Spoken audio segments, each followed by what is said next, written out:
Hello, আসসালামু আলাইকুম। কি অবস্থা, কেমন আছেন সবাই? আশা করি সবাই ভালো আছেন। আমিও ভালো আছি আল্লাহর রহমতে। তো আমাদের ফার্মে নতুন অতিথি নিয়ে আসলাম। আমরা কিছু টাইগার মুরগির বাচ্চা নিয়ে আসছি, জিরো বাচ্চা।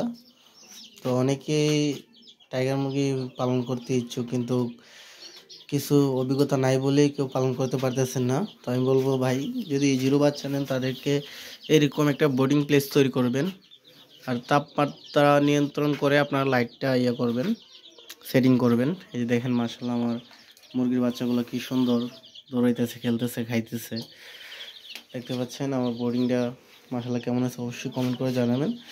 আর এটার একটা ভ্যাকসিন করানো হয়েছে আজকে, মার্সেল। আর আমরা দ্বিতীয় ভ্যাকসিনটা করব। অনেকে ভ্যাকসিনের নাম জানেন না, তো আশা করি আমি আজকে আপনাদের এই ভিডিওতে সব ভ্যাকসিনের নাম বলে দেবো। প্রথমে আপনার যে প্রথম দিন যে ভ্যাকসিনটা করবেন এর নাম হচ্ছে মার্সেল। আর এরপরে 3 থেকে 6 দিনের ভিতরে একটা ভ্যাকসিন করবেন, ওটার নাম হচ্ছে আপনার বিসিআরডি, রানীক্ষেত ভ্যাকসিন। তো ওই ভ্যাকসিনটা করবেন। তারপরে বাচ্চার বয়স যখন আপনাদের 10 থেকে 12 দিন হবে, তখন আপনারা গাম্বো ভ্যাকসিনটা করবেন। তো প্রথমত যে রানীক্ষেত ভ্যাকসিনটা করবেন, এটা যে চোখে 1 ফোঁটা, প্রত্যেকটি বাচ্চার চোখে 1 ফোঁটা করে দিবেন। আর গাম্বুর 12 দিনের মাথায় যে ভ্যাকসিনটা করবেন, গাম্বুরো ভ্যাকসিন, ওইটা যেই চোখে প্রথম ভ্যাকসিনটা দিয়েছিলেন ওই চোখে না দিয়ে এরপরের চোখে দিবেন 1 ফোঁটা করে। মোটামুটি 2টা ভ্যাকসিন শেষ।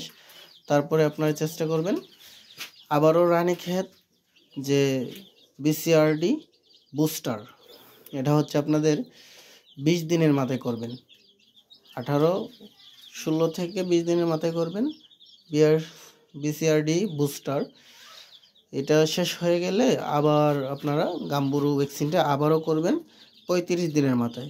ইনশাল্লাহ যারা যারা প্যারেন্টস, তাদের জন্য এইটাই, প্যারেন্টস রাখতে চান তাদের জন্য মূলত 35 দিন পর্যন্ত এটাই জাস্ট হবে, আর লাগবে না। আর যদি কেউ ডিম বাচ্চা করাতে চান, মূলত যদি মাংসের জন্য করেন তাহলে 4টে ভ্যাকসিন আনাফ।